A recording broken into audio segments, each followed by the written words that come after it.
So last month, I gave my first book talk at Twitter. And halfway through the talk, the organizer came up to me and said, "Excuse me, there is an emergency." I said, "What?" "Trump hasn't tweeted for 12 minutes.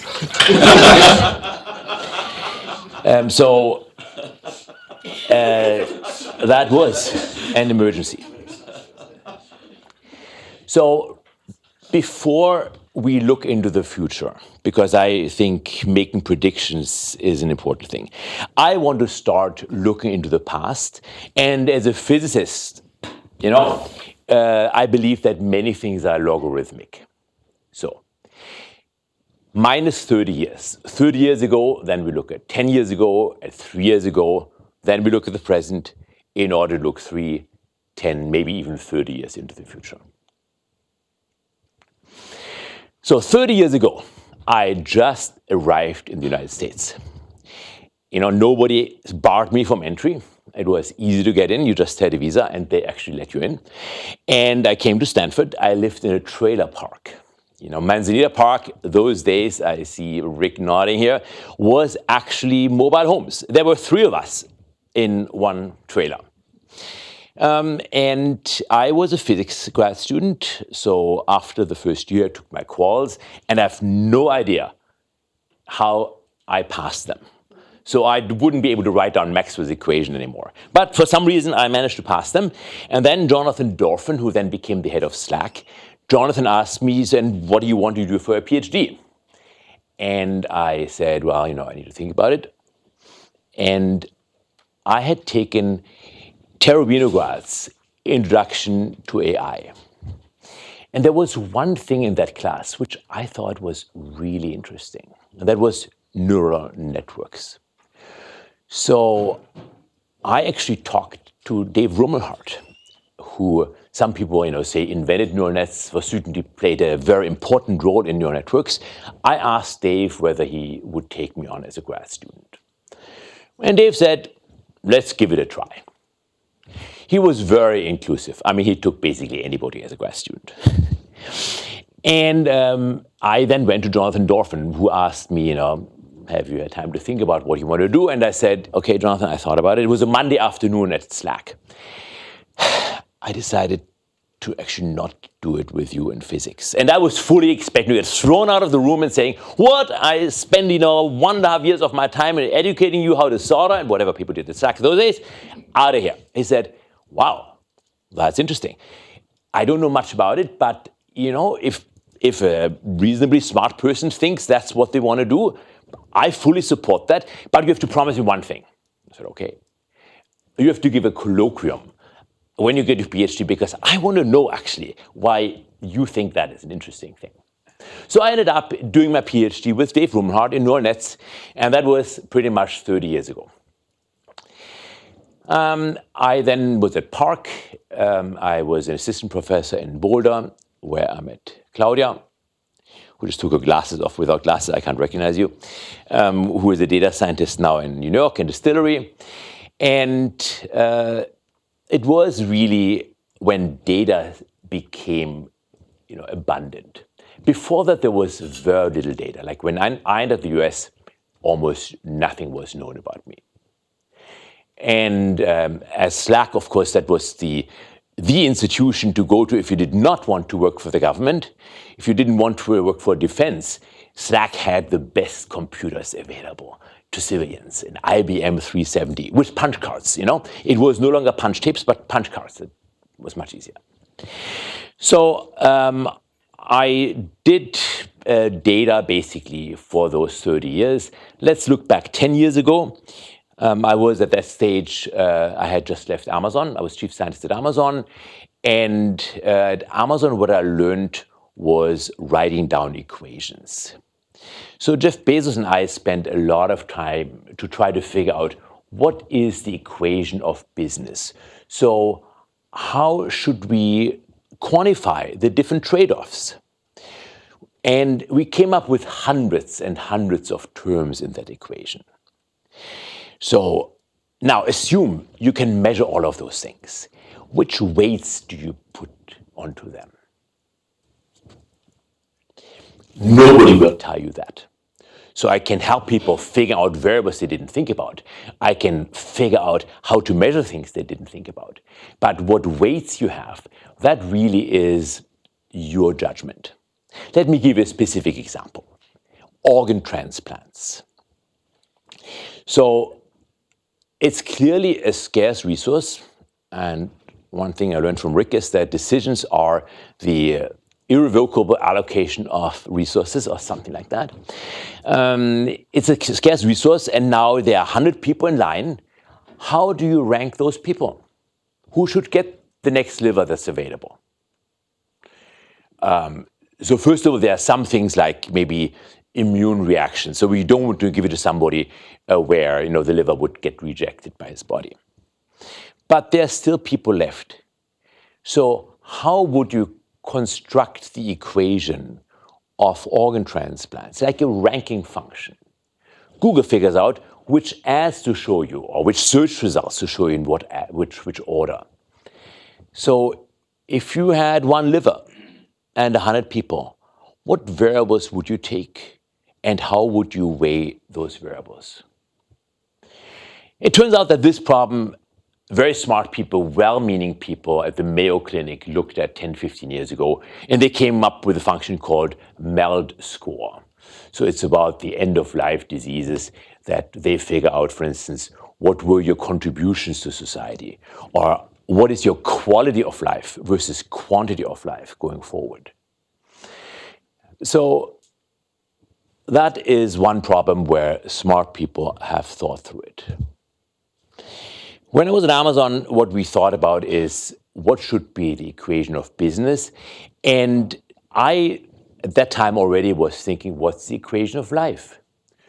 So how do we actually trade off something, which is now a piece of chocolate and feels good, to, maybe something having too much sugar, which is not good for you in the long term? So what are the trade-offs we should make? What are the time constants with which we decay our expected benefits? So it's called hyperbolic discounting.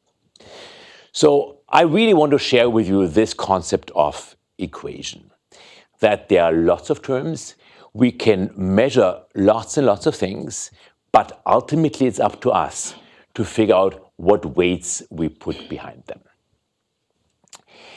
We see in recommendations one example of figuring out, should we give somebody something which has a higher profit margin versus something which has a lower profit margin, but they're more likely to buy, for instance. So that was 10 years ago. Also in this very room, 10 years ago, was the first time the course Social Data Revolution was offered. So I'd been teaching a class called something at e-business. I actually forgot what it was called now. Until a friend of mine came to me and said, Andreas, did you notice that nobody uses the term e-business anymore? I said, good point. So he said, why don't we call it Social Data Revolution? And I think, Sebastian, it was probably the year when you took it, maybe the first time or the year afterwards, when we called it that way. What is social data? Social data is data we create and share, whether we want it or not. So for example, if I tell Google Maps that I want to come here, I need to share with Google where I am.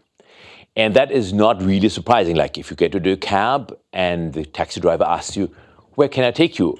And you say, oh, I'm not telling. I mean, that's my private data. That trip isn't going far. So social data is data we create, we share. And many of these data we share without even really knowing about it. So for example, your mobile phone. I know this does not apply in the basement of Gates here, but in many other places, phones actually do work, and your carrier can triangulate from the base stations where you are.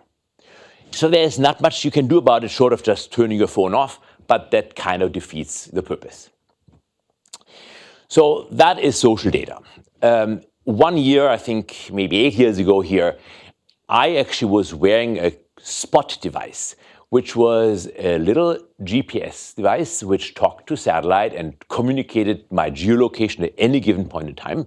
And then I shared it with the students, and they came up with visualizations and, finding out where I was.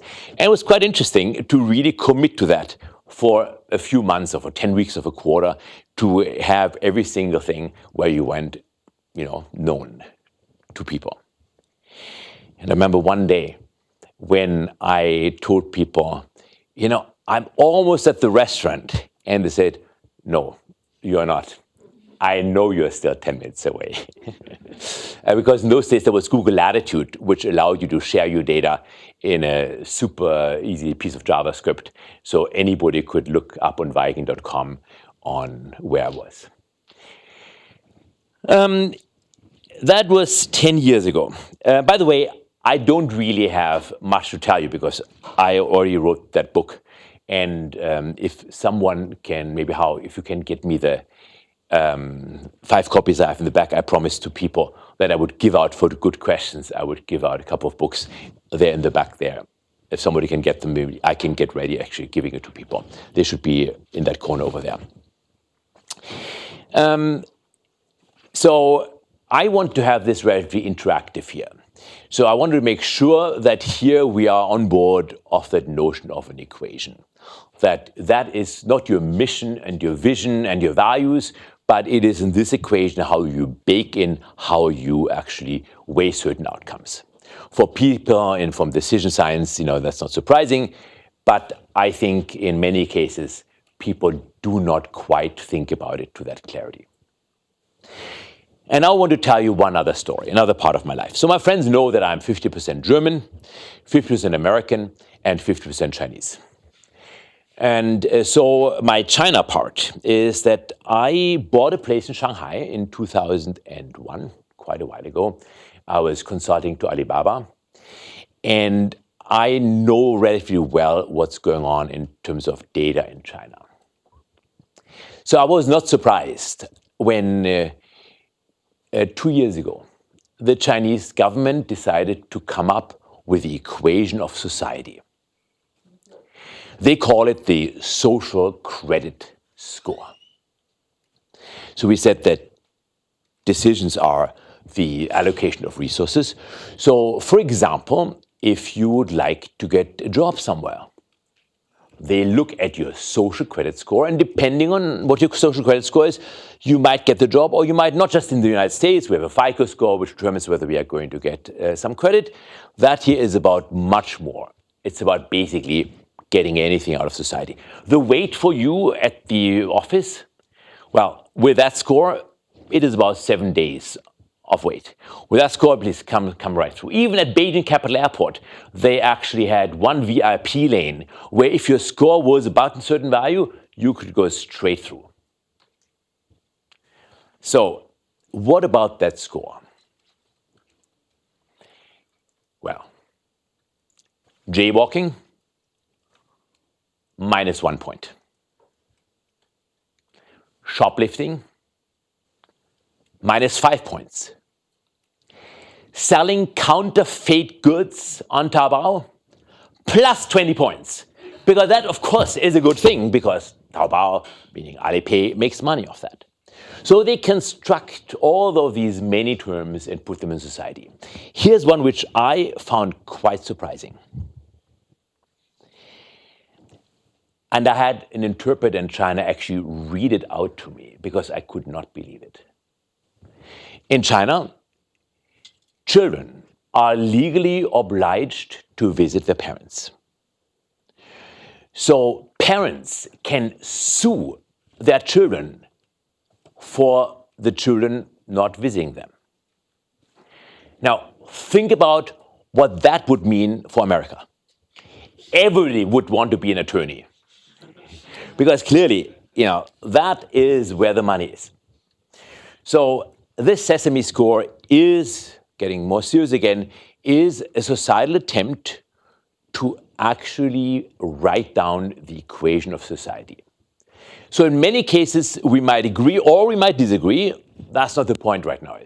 The point is that by 2020, pretty much everything in Chinese society will be distributed according to that score. And now comes the scary part. Let's say somebody's score is going down. And by the way, everybody knows their score. When I did my book tour in China, which sold 10,000 copies in the first week, I always asked every audience, pull out your phones, look at Alipay, look at your score. Everyone knows their score. And now let's say your score is going down. They might help you out by saying, well, your score went down because Andreas, once again, didn't behave. So now, Gabe is coming to me and saying, Andreas, you know, I don't like my score to go down. My son, the only child I can have, he will not get into the Fudan-associated primary school. Can you please, you know, be a good citizen and stop criticizing the government or stop saying things which makes my score goes down? So people are coupled. You know, they know who I hang out with. That is interesting. That social control, I'm not sure whether we want that, but at least they make the implicit explicit. So I think we have a window into the future. Maybe 3 years, it has to be about 2020. Yeah, 3 years from now, it is not that far, of how one large society decides how to combine data to allocate resources. I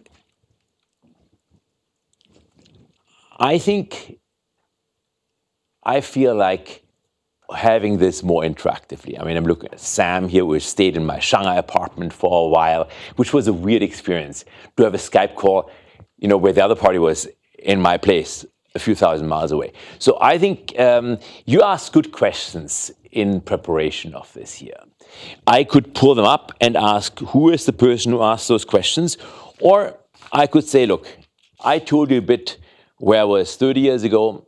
I told you a bit what I did 10 years ago. And 3 years ago actually wasn't all that different from me from now.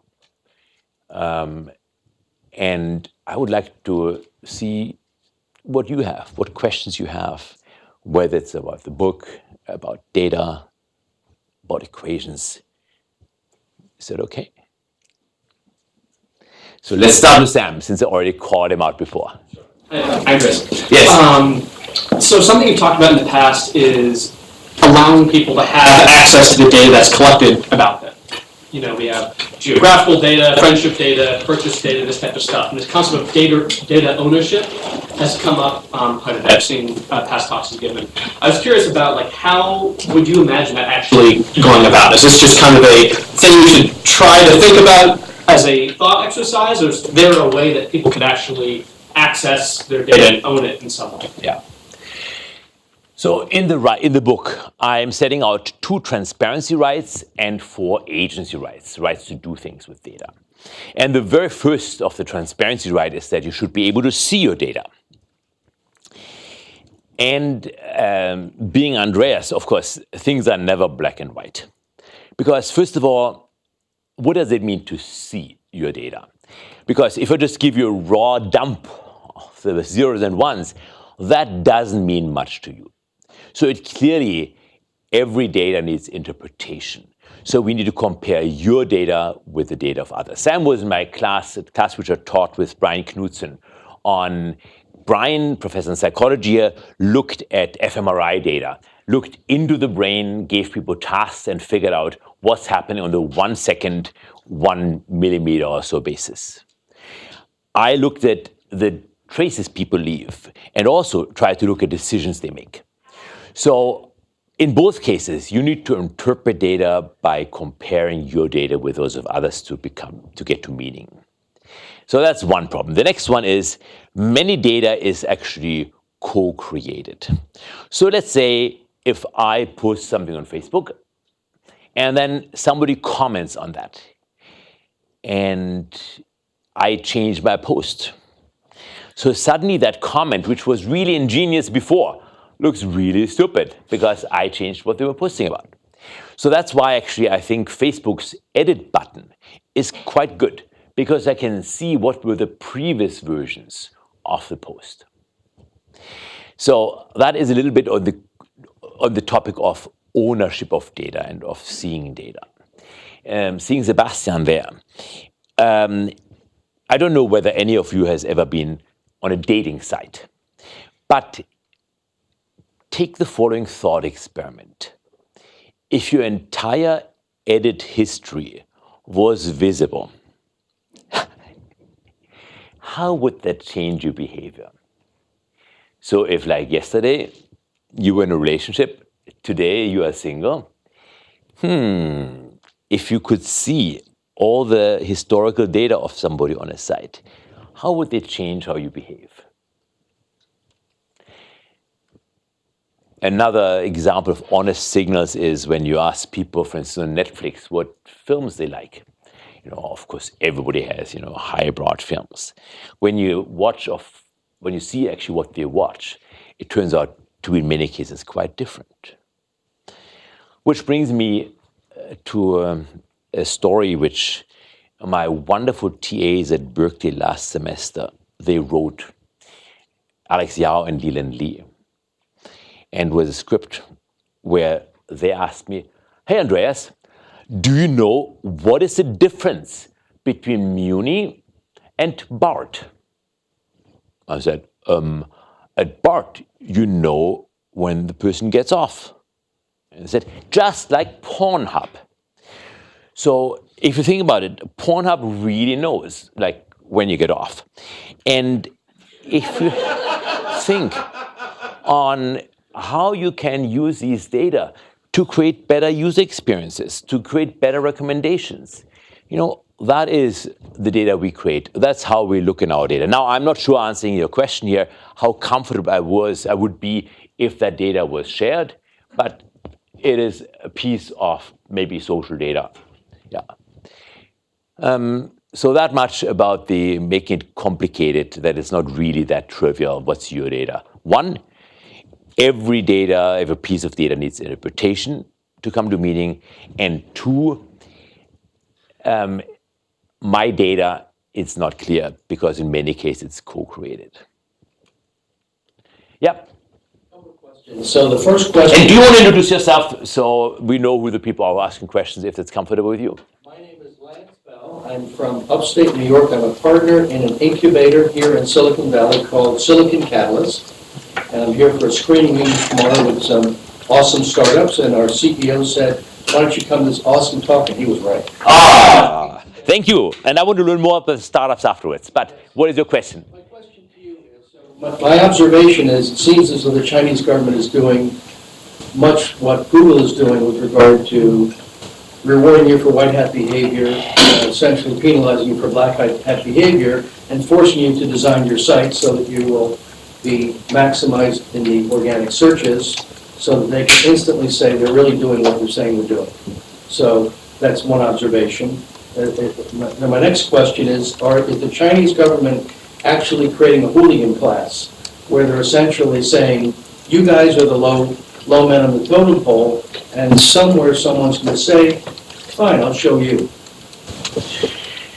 So I think let's assume for the moment that the data is correct, that there is no corruption. I know that is maybe true in Singapore, but it might be not true in other places. Let's assume that.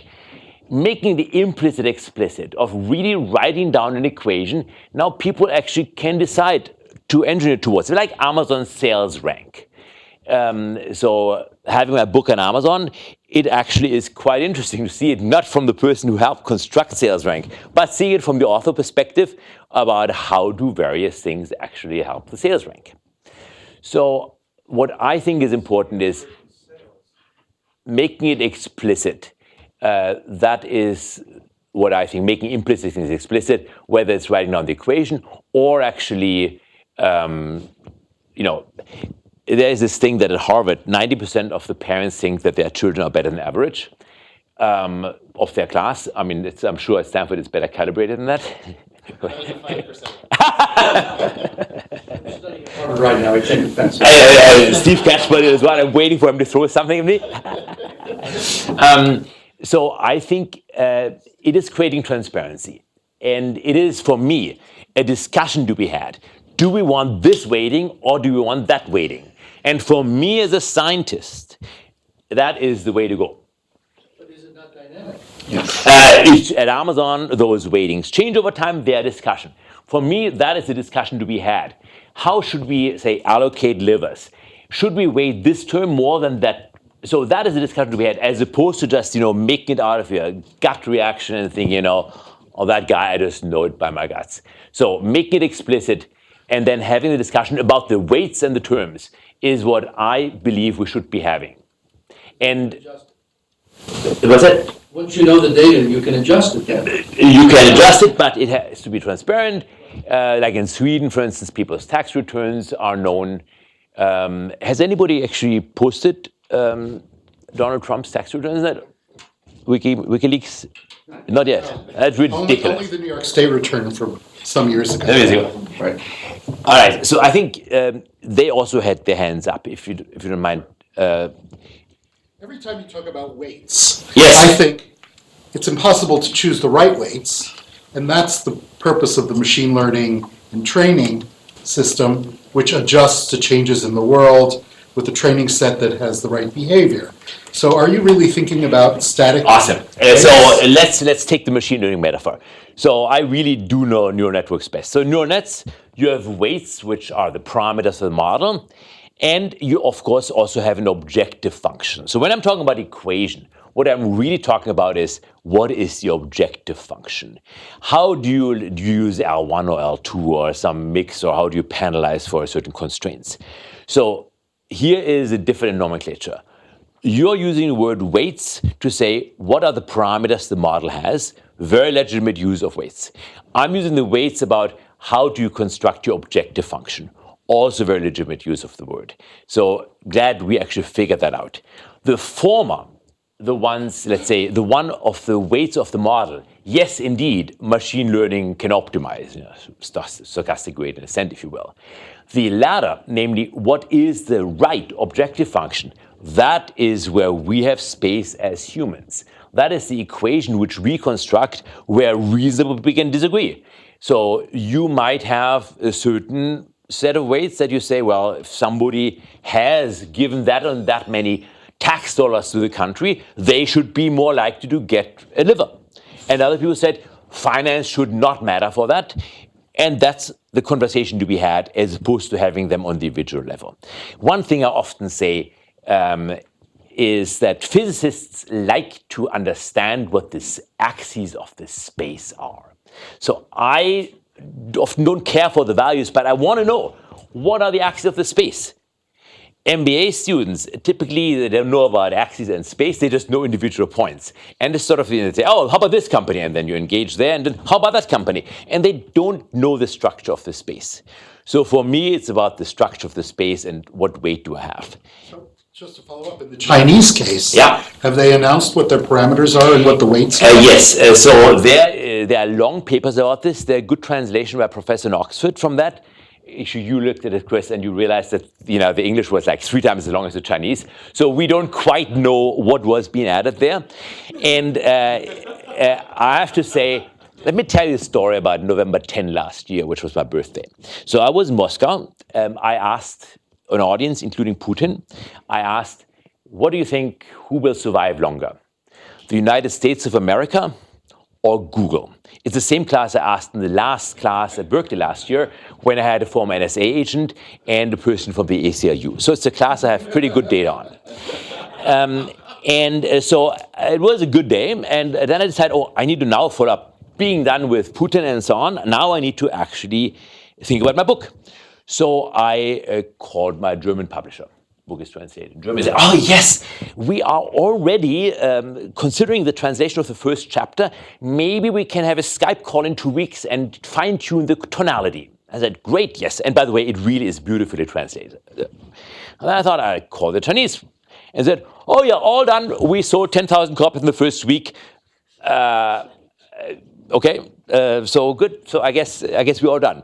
They hired 300 people. Each person translated 1 page, and then they stitched it together. And then I have a friend, Darwin too, who has a fintech startup. And I had dinner with him the night when I arrived Beijing, and I grabbed the copy because, it has index, and no, they didn't translate the index. Then I thought about the endnotes. No, they didn't translate the endnotes. So a couple of friends actually, Andreas, would you like us to maybe retranslate the book? It is a known story. Another very good big data book, Ken Coquet's and Victor May-Schönberger's book. His book appeared in China, like 3 weeks or 3 months before the English version came up, with one little glitch. The person who translated, not mind you the official version, but some manuscript he found, he also wrote a foreword and added commentary saying, I think the authors actually are really wrong with the following 3 chapters, but I translated them anyways. So I don't know how we got on that story. Putin and who will survive longer. And while I'm telling stories, seeing Kiert over there. So the last time I taught in this room many years ago, suddenly Kiert showed up. And I started telling Kiert stories. So seeing you here, not having seen you for a few years, I want to share a couple of stories. When I was a postdoc at Park, there were news groups. It was before the web existed. So news groups, so I said, I'm just a postdoc. Does anybody know how I can stay cheaply in Singapore? And Kiert said, oh, absolutely, you can stay in my dorm. Just behave. I mean, I didn't know him at the stage. He probably wouldn't have let me stay otherwise. Behave, but here is, and you have to promise to pay me back before Venmo and other things. So we became good friends. And there are a couple of moments where I'll never forget emails I got from him. It must have been in 2004 or 5. No, it was in the 90s when I was in Boulder, maybe 94, 95. When Mike Schwartz sent an email to the department telling us that there's something called Mosaic and there's something called the World Wide Web. And I remember sitting there and thinking, wow, that could be big. And a few minutes later, I get a message from Kiert, email. It says, do you have a homepage? And I remember my response said, what is a homepage? So this is interesting how somebody in Singapore at the time really was the head of most of the professors at good universities in the US. And then the other thing is, I very proudly, in 99, came from Bangkok. I used to live in Thailand, 91, 92, so I speak sometimes. Very proudly came with a cable. A cable I could connect my phone to the laptop. I mean, just to be clear, that was way before iPhones existed. I had a cable, and I proudly showed the cable to Kiert. Look, what I managed to find at Chatuchak. Kiert looks at me and says, Andreas, phone connects to, the internet. Computer connects to the internet. Why do you need a cable? So sometimes those simple questions, and maybe I should actually, in retrospect, give you one book here for the good questions you asked, like what's the homepage, why do you need a cable? Oh, thank you. All right, what other question do you guys have? How about you? I'm Max. I'm a computer science student here at Stanford. Great. You've spoken a lot about transparency in data, and I'd like to get some idea of where you think the line can be drawn and how transparent data can be. Okay. So first of all, there are 2 kinds of transparency, Max. One is the right to see your data, and I think there we should lean on what I call refineries, like think Google, Facebook, Amazon, that they actually give us, an interpreted version so we can make sense out of it. The second transparency is that we get to see how the refineries work. So what I mean by that is, for instance, security. How secure are my data at Google? I believe Google is about as secure as data can be anywhere. So if somebody thinks their laptop is more secure than having it in the cloud at Google, good luck to that. So those are 2 different kinds of transparencies. What do you have in mind? Because I can think about many trade-offs, civil liberties. I can think about the right to be forgotten. Give me a little bit more of what is in your mind, and then I'll answer that more specifically, Max.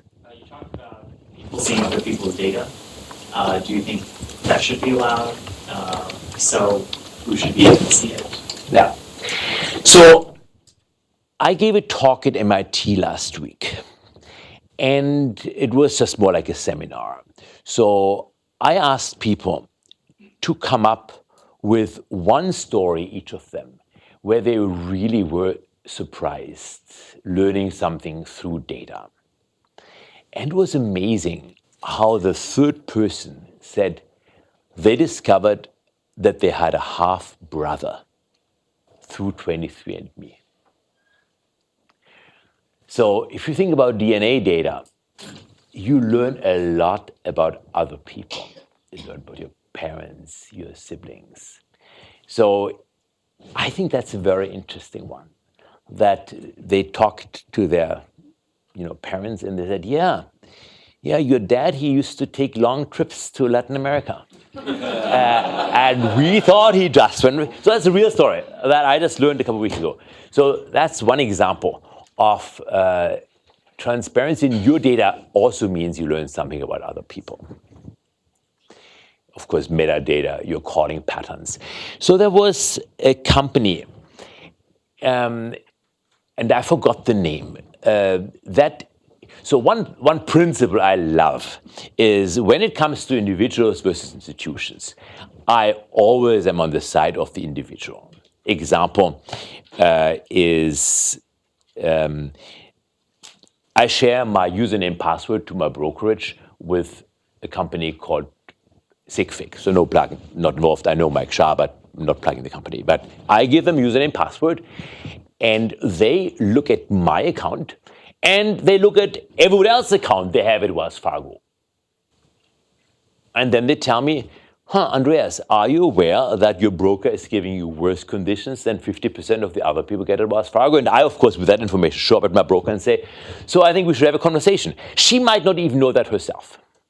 So that notion that, I share my data in order to get something back from the collective, in the aggregate, which I couldn't get otherwise, is something very powerful. The company I want to talk about is Stephens-Davidowitz for the company, and it was some basically analysis of my calling patterns.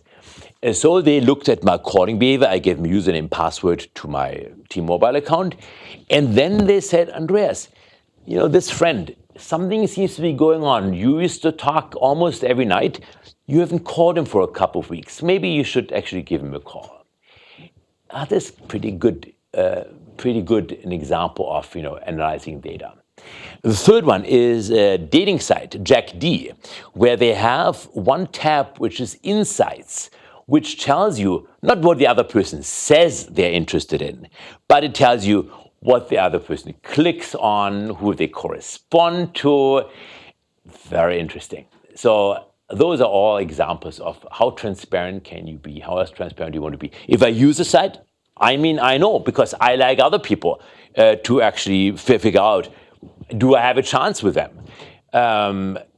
But then I'm also aware that other people can look at my profile. So maybe I should just hire somebody who clicks to, All the right clicks. Here's a story which I have in the book. Dana Rieli and I did some consulting at Match.com. And so the viewers taking the class know what's coming now. And there was, in that analysis, I always look at data. So I looked at data, and there was one guy who had literally hundreds of black women, well-endowed black women, in his block list. So what do we conclude from that? So blocking, you know what that means. He doesn't want these people to contact him, and he doesn't want to see them anymore. That's when you block somebody on a dating site. So all he had was black women on his block list. Nobody else on his block list. What do we conclude from that?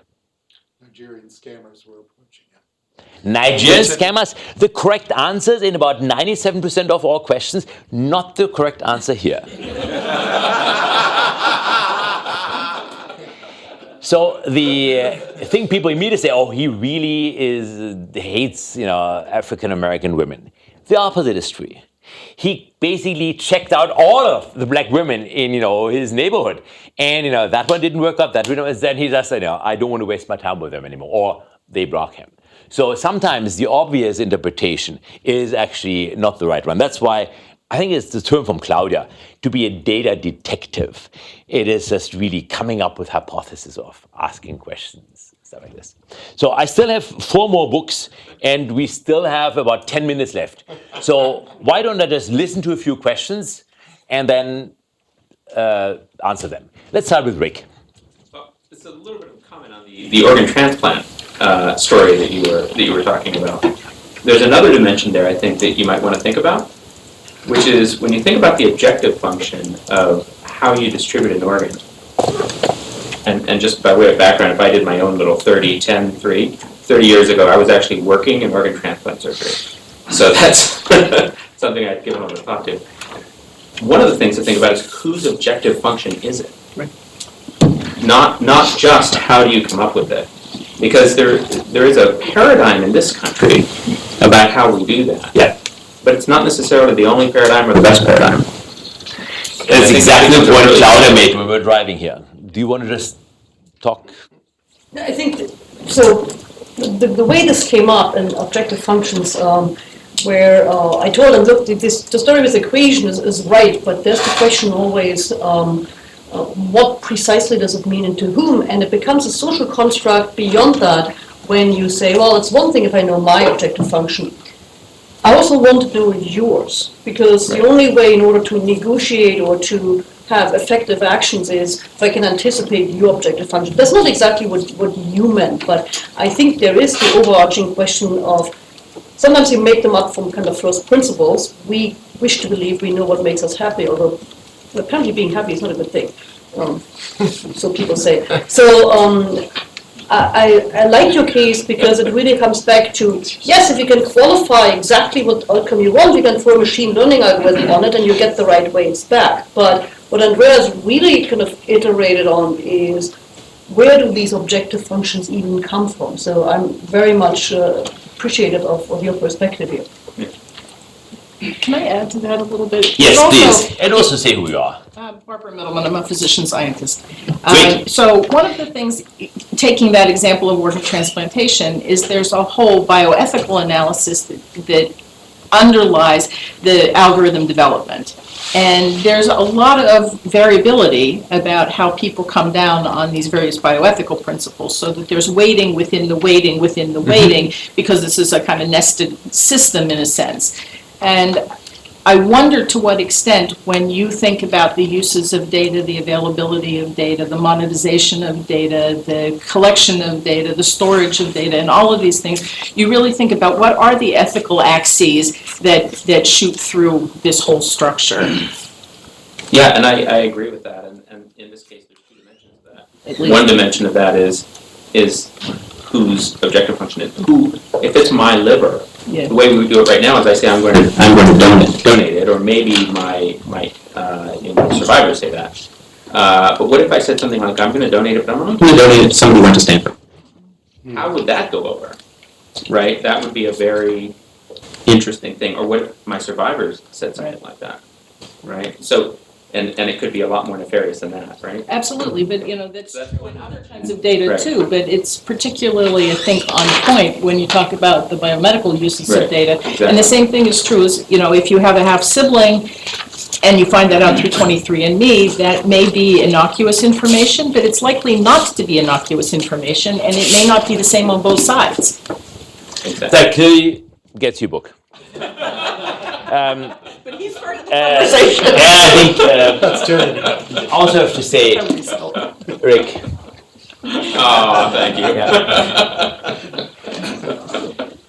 another thing I learned from Rick is I learned a couple things from him.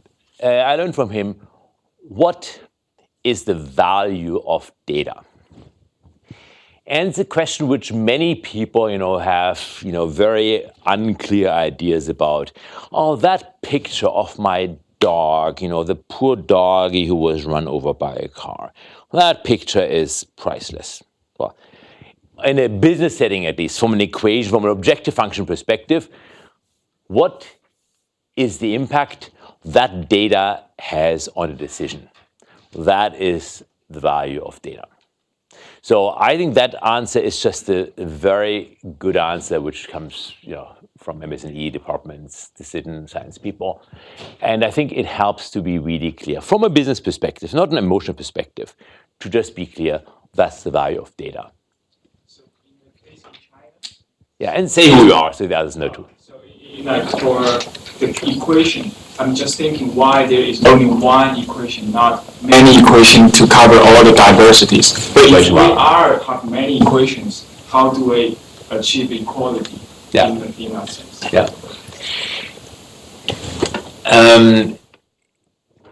I don't have solutions. By the way, if anybody thinks, that this book has easy answers, that talk is, get rich quick, that's not the person I am. So I like people to think. So my equation, by the way, of talks is how many bits per hour do get flipped in the minds of the audience.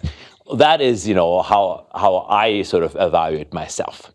So you're absolutely right. Your point about having an overall equation versus individual equations, how do you harmonize them, how do you get them together? I agree with that.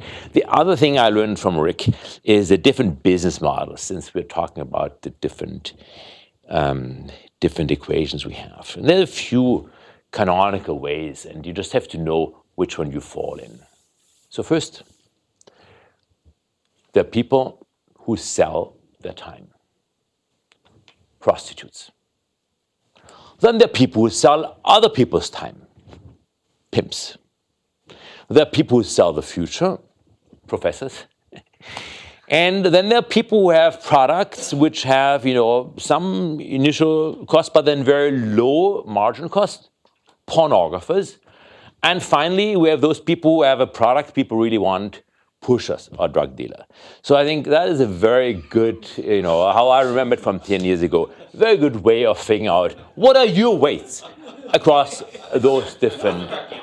I forgot the gamblers, the people who buy and sell risk, sorry. All right, cool. VCs over there. So how much access do the local police have in China to the surveillance information? And has this been a source of corruption? And has anybody been caught blackmailing citizens yet? I was, about a month ago, I was invited to Suzhou. A friend of mine has a company there, Wurong, and that company writes the software for PSB. PSB is the Public Securities Bureau. And let me give you one example of what they figure out. So in China, if you go to a hotel, you pretty much register in real time. The Chinese people have an ID card, you show your passport, they scan it, there it is. I tell you, it not only matters which hotels you check in, it also matters when you check in. So if you, show up at this hotel hotels a few nights in a row, like at 2 or 3 a.m., they have that information, and it's not good for you. Like, for instance, me. Tomorrow I have a talk in Toronto. So tonight, no hotel, disappear in the US, I show up in Canada. Tomorrow morning at 6 a.m., I head there too. And then tomorrow evening, I'll be back in the United States. So those would be very sketchy things for a talk. Claudia and I are talking to conference on Friday, and we're doing a workshop. So those are very sketchy things by Chinese standards, and maybe also by US standards, I'm not sure. I think I want to hear remaining questions, then I pick a couple from them. Sam. I learned in China you could buy 10,000 bots on Weibo or something, some followers. I was wondering in terms of this new Sesame Score system. So let me actually use this one to tell you what I learned from Claudia, which is how the internet works. So are you ready? Do you want to know how the internet works? Step one. You go to Russia. You find somebody who can code up a website for you. Step two. You go to China and you find people who just click on that website like wild. Step three, you go to an American brand, Coca-Cola, and say, look, I have all that traffic. Now, please pay me money. And you pay off the Chinese for the clicking and the Russians for the writing the page, and you keep the rest. That's how the internet works.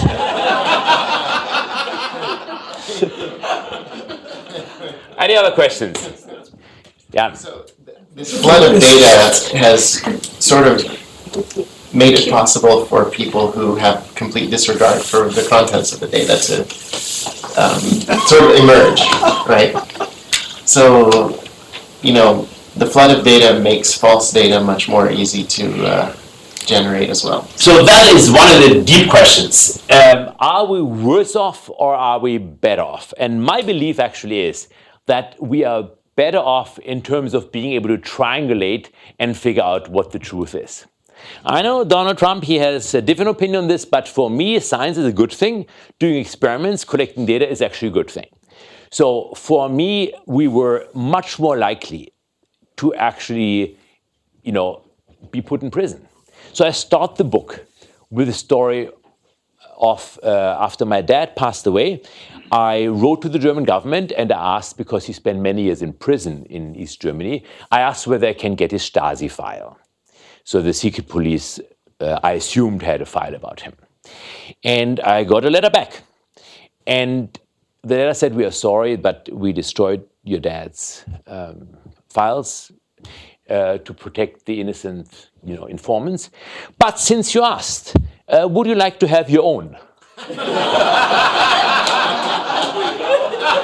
So I said, okay. So it all started in 1986 when I came here. And again, being Andreas and doing crazy things, I decided, hey, I'm going to invite the Consul General of the German Democratic Republic to come to my trailer for dinner. And he came. He was professor at Ilmenau before, he showed up, and that's, the start date of my file. It was expensive to collect data about people in those days. I mean, you had to follow them. I mean, think about this, you had to interview them. And I actually looked up the numbers again, how many people were involved in that data collection story. I very carefully researched in the book, and it says that I don't have it in my cheat sheet, but that's the US version, which does have an index. I'm not used to looking things up in hard copies. How does the alphabet go? ST. Here we are. It is page X, which means 10 in Roman. And now, since I promised this to you, here we are. What they said, that there was so much to scrutinize that at the time of the collapse of East Germany, 1% of the nation's working population worked full-time to collect information. According to the Bundesregierung, our government, East Germany eventually had about 200,000 citizens gathering information for it. So that was hard work. Now, ladies and gentlemen, what people wouldn't have revealed under torture, we now happily share on Facebook. So on that note, we have reached the end of the talk.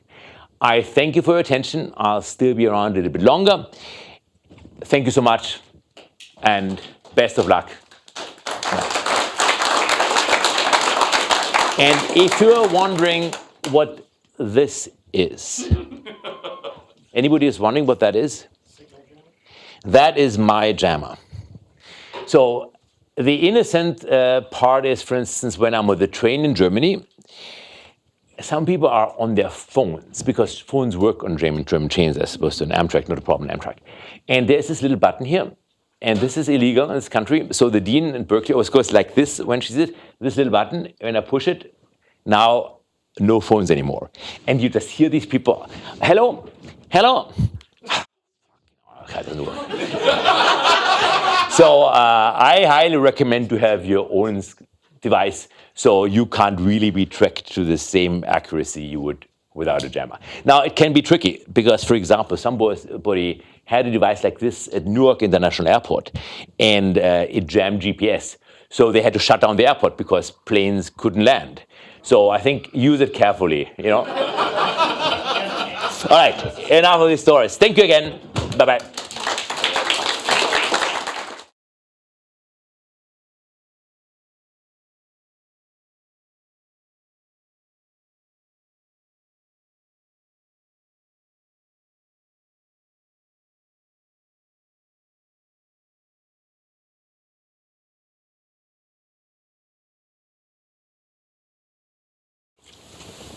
So, last month, I gave my first book talk at Twitter.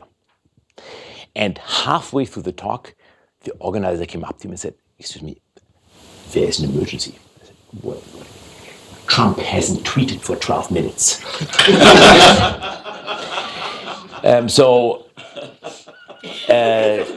That was an emergency. So before we look into the future, because I think making predictions is an important thing, I want to start looking into the past. And as a physicist, I believe that many things are logarithmic. So, minus 30 years. 30 years ago, then we look at 10 years ago, at 3 years ago, then we look at the present in order to look 3, 10, maybe even 30 years into the future. So 30 years ago, I just arrived in the United States. Nobody barred me from entry. It was easy to get in. You just had a visa and they actually let you in. And I came to Stanford. I lived in a trailer park. Manzanita Park, those days, I see Rick nodding here, was actually mobile homes. There were 3 of us in one trailer. And I was a physics grad student, so after the first year, I took my quals, and I have no idea how I passed them. So I wouldn't be able to write down Maxwell's equation anymore. But for some reason, I managed to pass them.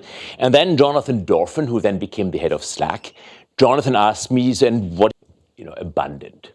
Before that, there was very little data. Like when I entered the US, almost nothing was known about me.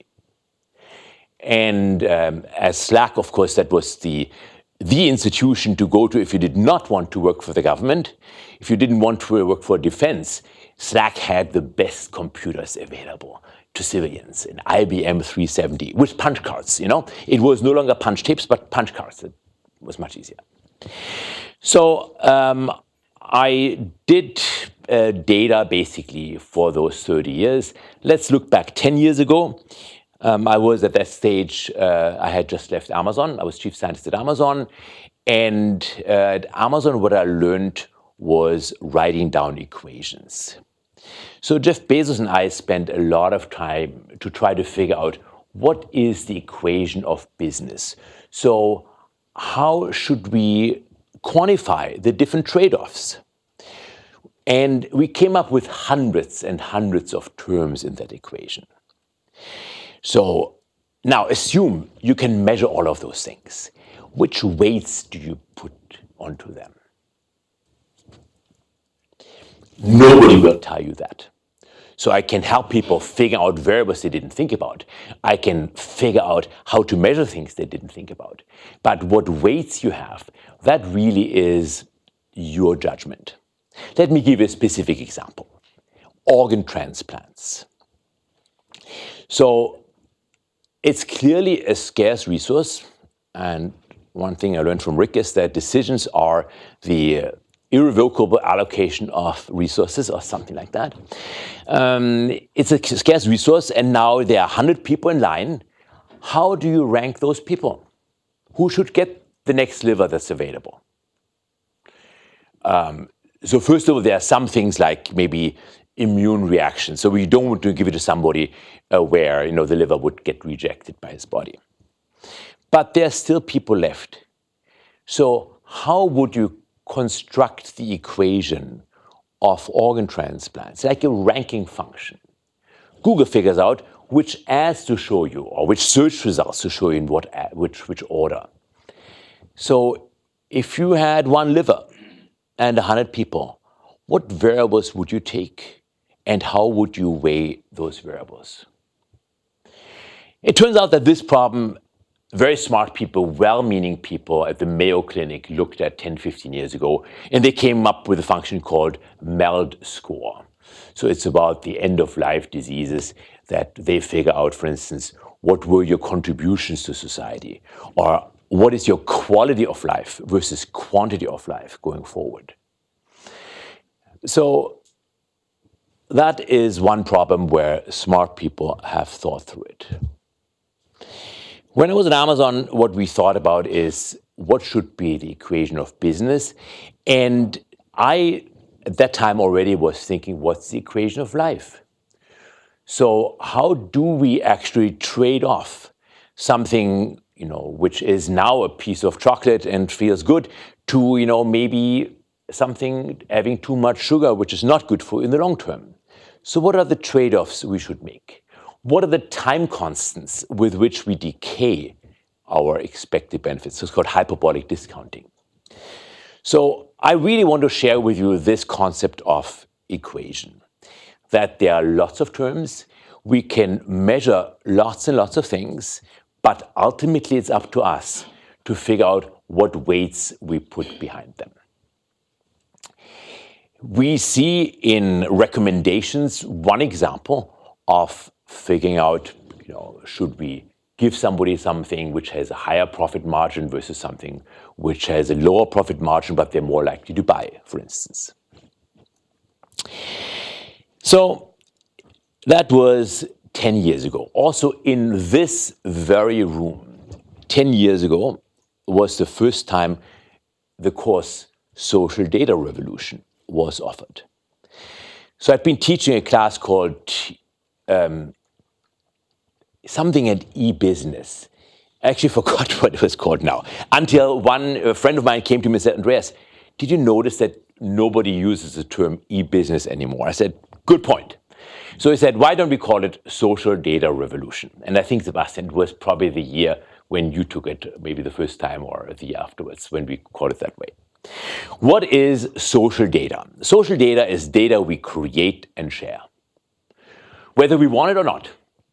So for example, if I tell Google Maps that I want to come here, I need to share with Google where I am. And that is not really surprising. Like if you get into a cab and the taxi driver asks you, where can I take you? And you say, oh, I'm not telling. I mean, that's my private data. That trip isn't going far.